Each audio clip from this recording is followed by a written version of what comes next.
Hey, I'm golf broadcaster Matt Adams. The updated and expanded second edition of my book, The Golf Round I'll Never Forget, Golf's Biggest Stars Recall Their Finest Moments, is now available. Readers can expect to march with Arnie's Army at the 1960 U.S. Open, relive Jack Nicklaus's remarkable 1986 Masters win, and be amazed by the Tiger Slam. The Golf Round I'll Never Forget, Golf's Biggest Stars Recall Their Finest Moments. Pick it up where fine books are sold, including BarnesandNoble.com and Amazon.com. I'd like to welcome you to Football is Family Podcast. This is Jeremy McFarland, and I want to share something with you. I recently started a new franchise with a friend of mine on Madden 21. We decided to do a fantasy draft, which with each one of us picking a different team from a different conference. I ended up picking the Buffalo Bills. And having never played with the Bills, I did a little digging on the setup page. This is the page where you can change the difficulty of your opponent. I don't want to have them too hard, so that they're on pro. But anyway, this is also the page where you can change the jersey of your team and of your opponent. Now, I spent several minutes looking at those jerseys and helmets, and it was beautiful. I saw jerseys and helmets that I recognized from the 90s when the Bills went to 4 straight Super Bowls, that the ones that Jim Kelly and Thurman Thomas and Bruce Smith wore. I remember OJ Simpson wearing the older Buffalo Bill jerseys. Needless to say, I've worn nothing but the 90s jerseys so far into my franchise. Whether you realize it or not, jerseys, helmets, hats, etc., all play a part in the history of any sport. Think back to your favorite team and when you started following them. Odds are you're going to think back to the jerseys they wore.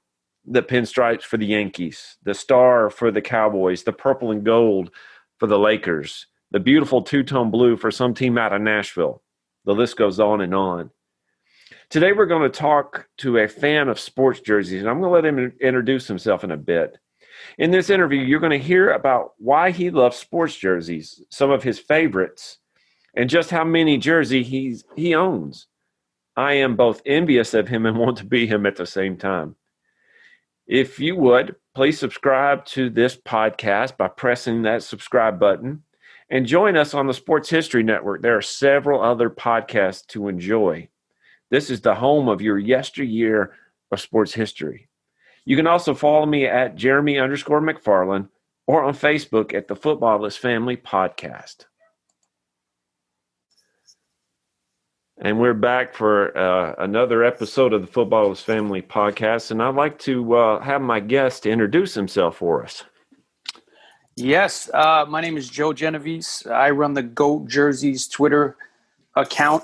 And basically, I've been into jerseys since I was a kid. I'm 46.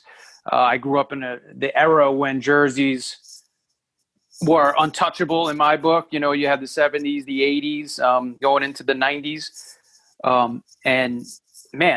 One day I just was being just a lover of jerseys I was sitting in my shower. It was funny. I was in the shower and basically I had this idea like, you know what? I don't really see a page or an account where people just post jerseys, write little notes. And I said, you know what, let me just try something. And boom, I started posting a few things, and a few people that are well-informed on jerseys like Paul Lucas from UniWatch and Phil Hecken, they started reposting my stuff. And boom, I started just getting an amazing following, and I enjoy doing it every day. And now I'm up to almost 17,000 followers, which is really awesome. And it's been really fun just doing it on a day-to-day basis. Now, I have followed you since I started this podcast. I kind of found you about 3 or 4 weeks ago, and you have a lot of baseball pictures. I saw one with Lou Piniella and the Kansas City Royals hat that he had on the top of his head. I believe. Yes. Yes, Sweet Lou. Sweet Lou, and it looked like it was about 3 sizes too small. Now, you know, back then in the 70s, and the hats weren't made the way they were today, where they have that like higher brim. Everything was kind of like low. And I don't know if Lou had a huge head or if they just, but yeah, it looked really funny. He was just sitting on top of his head. It almost looked like those Oscar Gamble pictures with the big afro when his hat was just kind of just hanging up there. I guess I'm just jealous for the hair is what it boils down to. Yeah, those 70s hair, man, they just had it on lock, man. Wow. They really do. But our main emphasis here is over football. So tell me, if you have your top 5 jerseys of all time, what would they be? Man, I have to go. I know some people, the traditionalists, don't like the creamsicles Buccaneers, No, but hey, I mean, I love them. Don't listen. other than it could have been a little bit more intimidating for the Errol Flynn, but keep going. Yeah, I wish they were really good when they wore them, which would have been even better. I mean, you had like the Leroy Selmans and man, even Testaverde even wore them, Steve DeBerg. But I mean, they had some pretty bad teams. But man, those unis, I mean, whether it was home or away, were just beautiful. Those definitely go down. A lot of people don't. I don't know, but I love the Falcons jerseys, like when they had Billy White Shoes Johnson, and even up to Dion when he was young. Those Falcons jerseys were amazing. The whole uniform. I mean, the Falcons now, the jerseys now are awful in my book. I mean, I can't really even look at them. I love the Seahawks jerseys actually too, and Dave Craig around that era. Another thing with the neon into the Seattle doesn't really work for me. And I'm a Jets fan, so obviously I don't like the Patriots at all. Sadly, I'm a Jets fan. But the Pats, the Pats unis, man, like, the Andre Tippett years, and they were beautiful. I mean, I know like they probably don't want to go back to them for the simple fact they've been so great in these unis. I get it, but man, would I love to see the Patriots go back. And then I have to say I probably have definitely 2 more in terms of the Oilers. The Oilers with the powder blues, man. I'm just a baseball guy, so anything powder blue, I'm in. And then the Chargers, obviously, the powder blue Chargers with the lightning bolt. I mean, even when they went a little bluer during the Dan Fouts years, I mean, they were still beautiful. So those are probably my top. Obviously, there's some classic ones that will forever be beautiful, like the Chiefs, the Vikings. I mean, those are just legendary. Even Green Bay and Dallas when they wear. I actually like the older Dallas when they had that that blue. It was almost like that blue gray look. They don't wear those anymore, but yeah, those are some of the ones I enjoy. And football has some beautiful looking jerseys. I love them. Now, is that the old school one with the white helmet and the blue star? Yes. Yes. They sometimes roll those out on Thanksgiving, and I don't know if they're going to do that this year. Yeah, those are those. That. I would too. I think I'm trying to think of the era of that. Do you remember the era?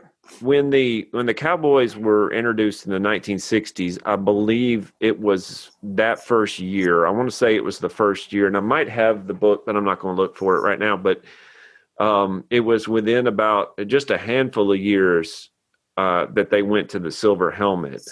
Mm-hmm. But the white helmet, if you were to watch the first season, they would show, the follies of the first couple of seasons. They had the white helmet then. But the one that you brought up that I really enjoy, and I really wish that they would go back to, and I tell my son this, is the old school Seattle Seahawks helmet. To me, Jim Zorn, Kurt Warner, Steve Largent, the team was not that good, but the uniforms are so much better than they are now. Oh, totally agree. If any team, I mean, beside the Patriots, but I understand why they don't go back. But the Seahawks, that was my era too. Like you said, Kurt Warner, man, was he a great running back? They had Easley. Easley was an amazing safety. Yes. I mean, Largent was just unbelievable. I always loved that video of Largent when there was an interception and he came back and just demolished a linebacker or someone on a block. And you would think like this skinny dude, man, he just crushed this guy. I got to find that and post that one day. It was amazing. But yeah, I think the Seahawks, I actually have an old school Seahawks jersey from that era. I'll actually post it up tomorrow on the GOAT jerseys and show you. Yeah, tag me on that if you I'll tag you in it. Yeah. Oh, it's beautiful. It has, the old school perforated holes. Remember that era was remember they had even some guys wore the cutoff ones like Bosworth. Yes. Yeah, Seahawks are beautiful. And I don't know if you remember the show, it's just a few years ago called Tackle My Ride. No, I don't. Okay, that's I tell you what, if you can find it, it came on the NFL Network, but they went and found deserving fans, NFL fans that do so much for the team or for the community, and they found one from Seattle who actually changed his middle name to Seahawk. And I tell you what, he had a mullet, and I respect the hair game, I really do. He worked well, but they took his truck and they put the old school Seahawk logo on it. And I'm telling you what, Seahawks are top 10 in my list, but if I had that vehicle, they would be number one. Man, I would love to see that. That's amazing. Yeah, it's like, sometimes they had like the bullpen cars in baseball where when the reliever would come out, they'd drive him into the mound. Oh, yes. They had those. Yeah, they had those in baseball. And I saw one in the street one time. It was like a Yankee car in pinstripes. And I said, oh my, I would love to just have a Yankee bullpen car. Like, that's like the coolest thing. So like, I could relate with the Seahawk thing. That's really cool. Well, they did it for several other ones as well. To me, the best one they did one for the Vikings. They did one for the Browns. They didn't do it for the Titans, and I was upset because I wanted to see who would be tightened up. But you bring up some old school jerseys, and you might know this better than I do, but when the Fran Tarkenton era of the second time he was with the Vikings, they had a glossy cover on their helmet, didn't they? Believe so, yes. But now it's matte, and I kind of like the matte better than the gloss for some reason. Yeah, I think it goes with the era too. I mean, also back then, I think they had like the gray face mask. And Yes. then, through the years, obviously, I think now it's purple. I believe it is. I'm not sure, but I know as the years go by, I mean, a lot of those face masks were actually gray. Even the Oilers were, that was just kind of that era. But yeah, the Vikings, man, it's just a classic. I feel like that the Vikings, the Chiefs, I mean, they don't really ever have to do much to change their jersey. When you have a classic, it's like, what are you going to do? It's like the Yankees. What could you possibly do to that uniform? Because then you change history. I mean, some of the teams that don't have a long history, I get it. You want to, change something, but certain teams, I feel like just need to be left alone. Now, would you agree that as much as I don't like the Chargers, Can I say it one more time? I don't like the Chargers. Yes. That the powder blue that Lance Alworth wore probably is the best overall. Untouchable. I think that. I mean, they're top 5 for me in any uniform. Just, and I look at it now and it's like, so many changes. It's like with the Rams, the Rams, Eric Dickerson era, even going even farther back. But, some uniforms, if you have a classic look in your history, then go back to it. If you want to, tweak it a bit. But I never understood why people have if you don't have a classic look and you want to experiment, then I get it. That's fine.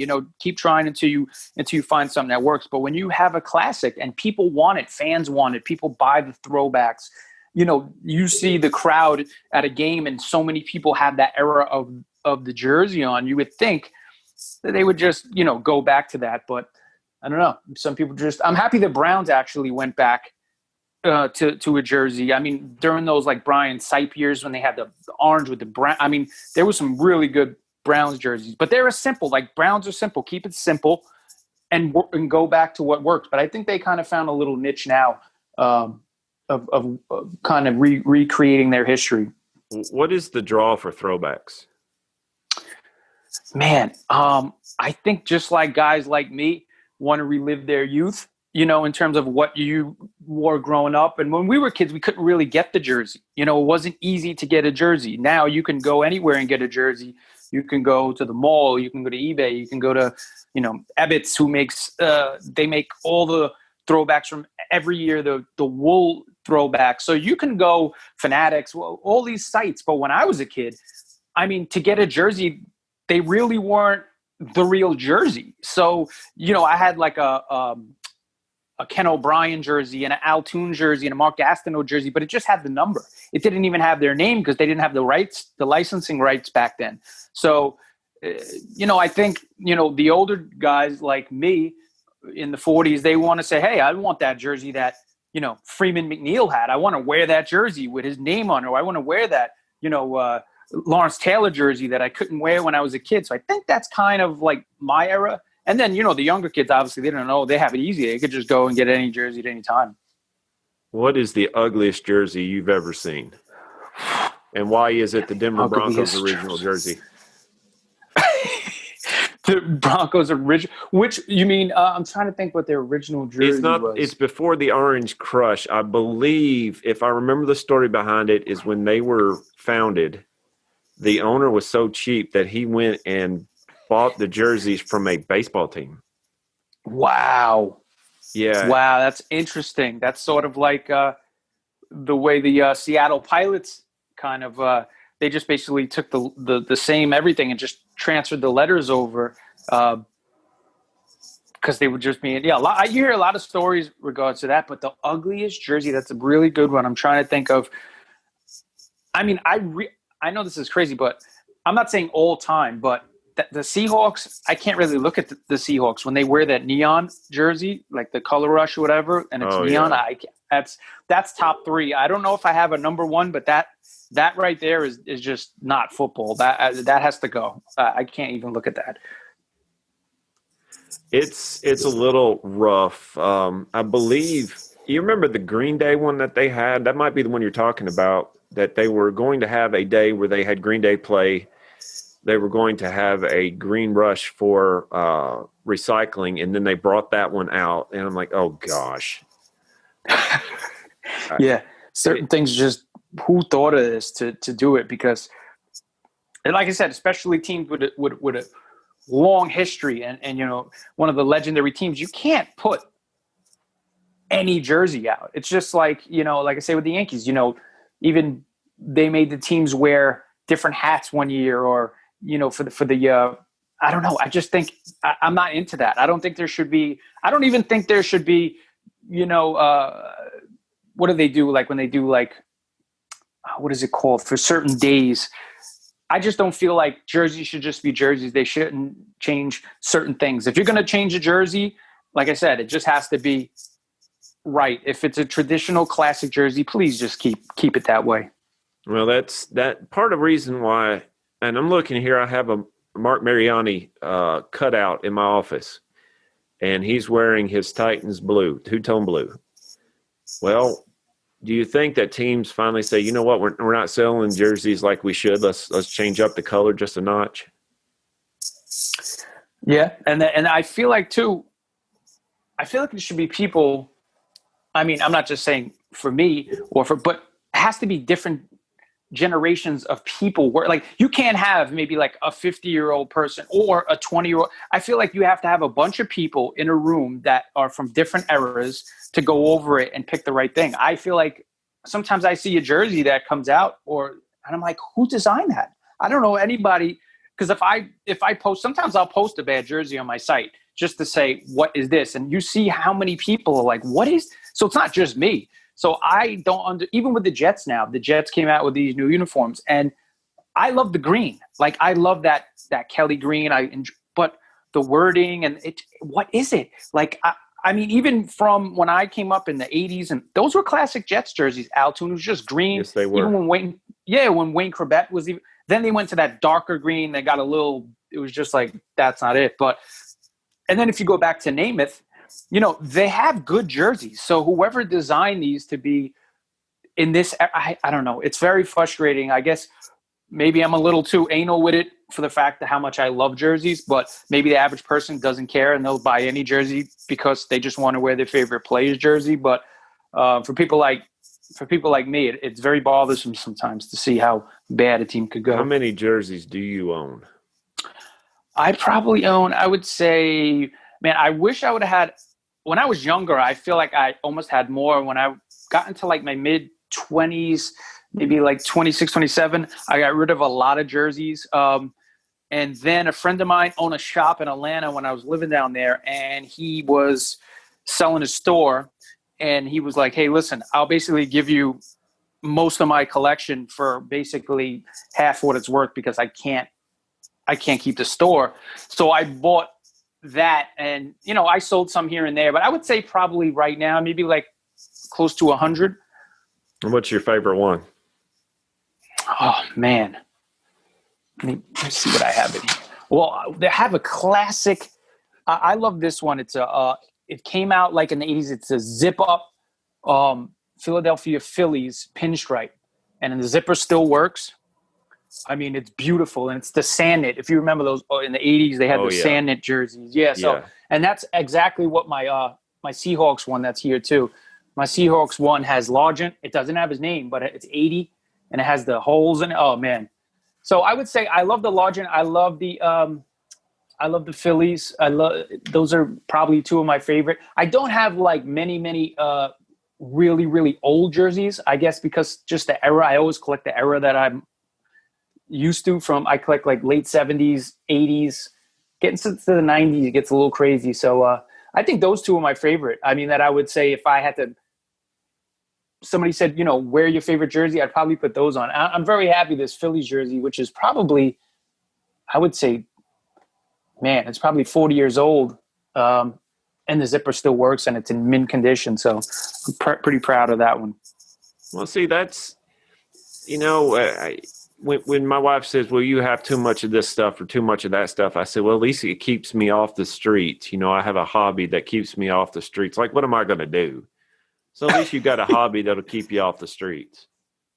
Without a doubt. I mean, between the jerseys and it's funny, during the pandemic, I got back into card collecting that I was huge on when I was a kid, and I haven't collected maybe since the early 90s. And then I got back into it, just, ran into some card breaks that I was like, what the heck is this? And now my daughter's 6, she's into it. So between, the jerseys and the cards, yeah, like you said, when you have a family, where are you really going? What are you really doing? But at least it keeps you busy and kind of brings back the fun of your youth and, kind of keeps you fresh. That's I have one jersey in particular that I hold. Well, I have two, actually, and I had to find this because last year I got to meet Eddie George here in outside in Nashville, and I had his jersey. Hadn't worn it in a while because I didn't want to mess it up. But I found it, and alongside the Eddie George jersey, I found my Steve McNair jersey.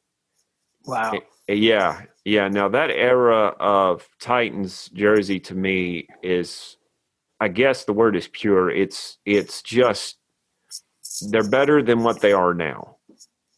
Yep, I agree.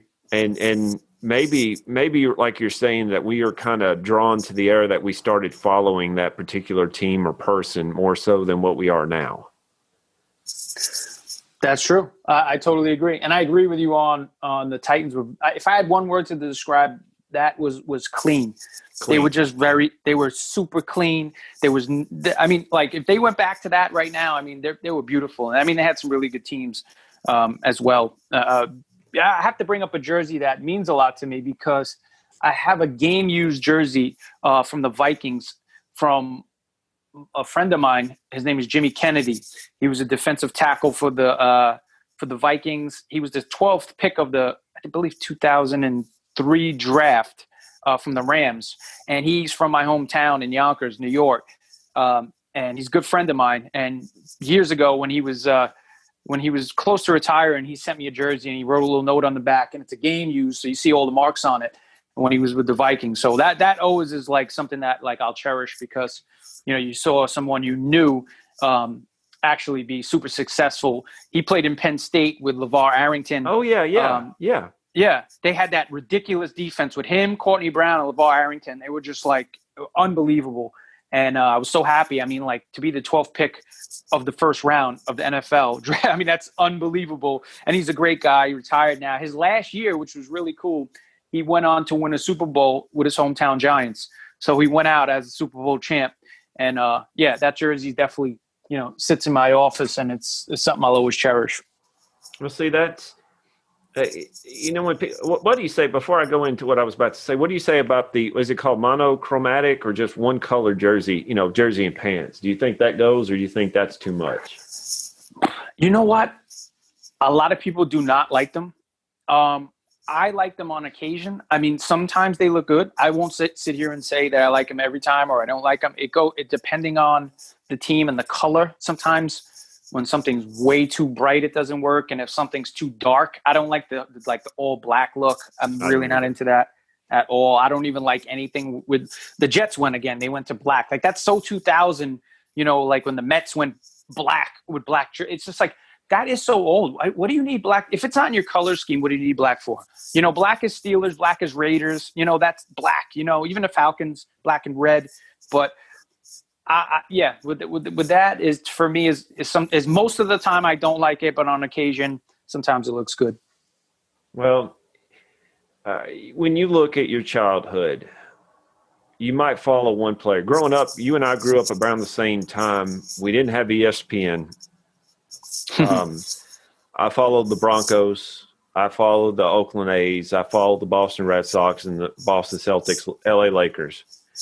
We weren't able in Bon Aqua, Hickman County, where I grew up in Tennessee, we weren't able to get a lot of stuff. We were lucky once a week to get the game of the week for baseball or football or basketball. We were lucky. But when we saw the jerseys, I knew that was the Lakers. I knew those were the Broncos, and definitely knew those were the Oakland A's because no one had the green like that. And, we grew up liking the jersey, and we've kind of followed the player.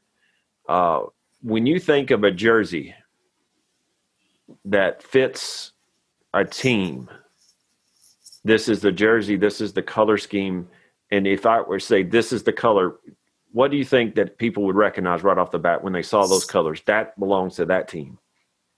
I think you hit it, the A's. I mean, that they've never really went away from what looks great. I mean, the color, even now they brought the Kelly, that green back. But I mean, my favorite player growing up was Ricky Henderson. Yeah.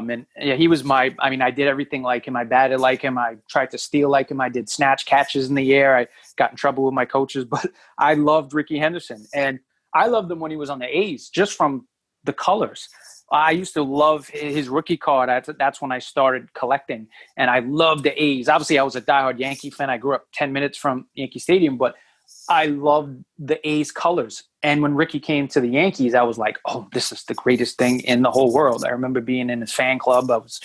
I still have his autographs. But like for something with like the A's that had those amazing uniforms from, you go all the way back from when they first started and then all the way into like those 70s with, they just had like with Reggie, and then, they never really changed. I went a little darker, but like the color scheme of the A's, it's just something about that green and the yellow and and that white. I mean, from any era you go and you see that, it's just the Oakland A's. I mean, I'm just being honest. They're probably one of my top, 2 or 3 baseball jerseys of all time, because you could go to any era and find an amazing different colorway, because they wore them different ways, whether they had the green pullovers, or they had the white with the yellow, or then they had even the gray with the script Oakland. I mean, there was so many great looks. I have several baseball cards of Mark McGwire. I think he had white pants and green shirt at one time, uniform top, and that looked pretty slick too. Yep, they had the pullover with the pullover green, and then it was an Oakland that had across the chest. Yes. Yeah, that was beautiful jersey. Yeah, Oakland A's, man, they beautiful. But see, that's something that people say, well, why is it a big deal about jerseys? Jerseys make the team. Yes, in college, they didn't really have their names on the back of their jersey for the long time, but you knew who the Notre Dame Fighting Irish were from their uniforms, and my University of Alabama Crimson Tide, and you knew who they were by their jerseys. But teams like Oregon, you don't really know who they are because they have so many jerseys. So many jerseys. Yeah, because growing up, I mean, even watching Tennessee, University of Tennessee, they had that light orange, almost looked like a creamsicle color. I remember when I was. We don't talk about that too much around my family. You don't talk. Okay, got it. I hear you. No. I grew up. But distinctive teams. I get what you're saying. Like certain teams stand out, and they just know. They tried a few years ago to change up and go to a gray jersey, and my fans, the fans here in this area, just hated it. Horrible.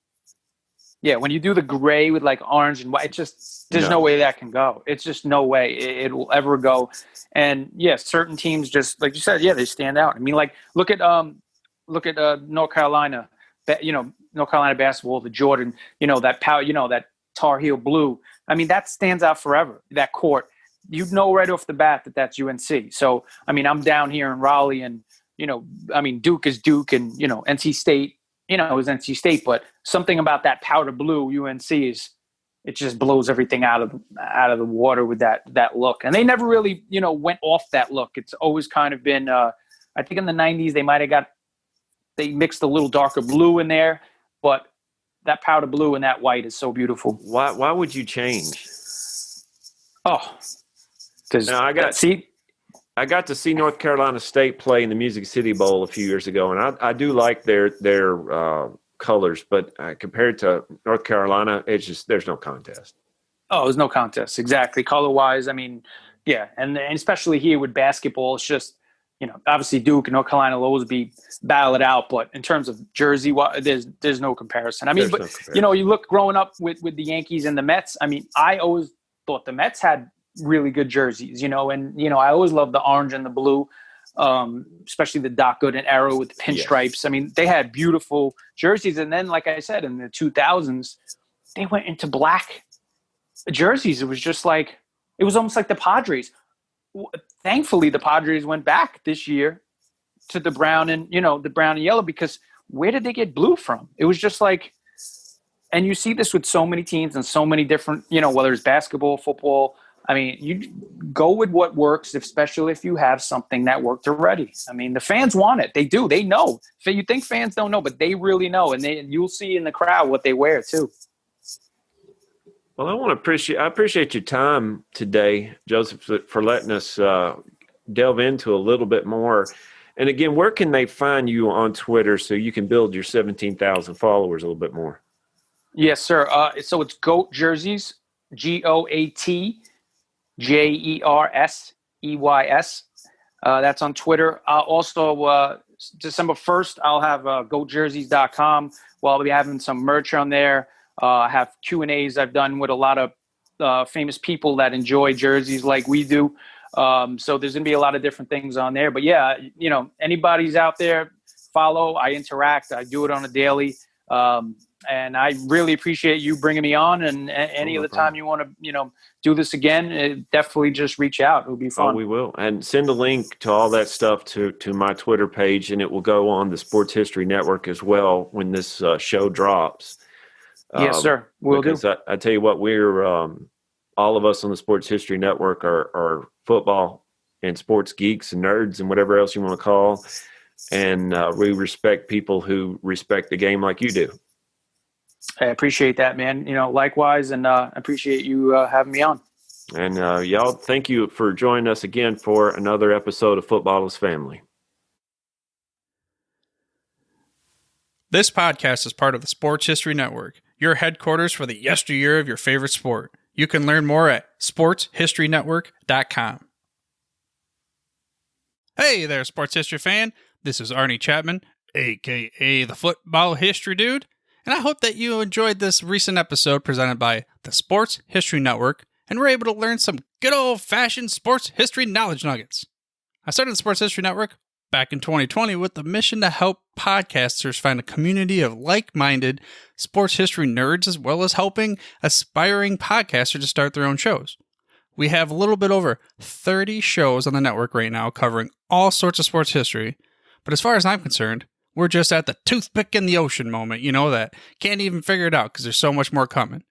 We wanted to create the ultimate headquarters for sports yesteryear, starting with Podcast Network and our website, but we're going to continue to move into other mediums as well. And here's the cool part, because we want you to be part of our team.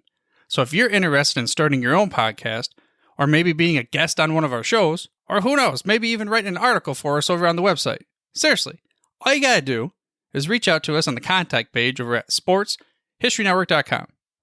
You can be as technologically savvy as a Neanderthal tapping on a stone trying to figure out this whole hieroglyphics thing back in the day.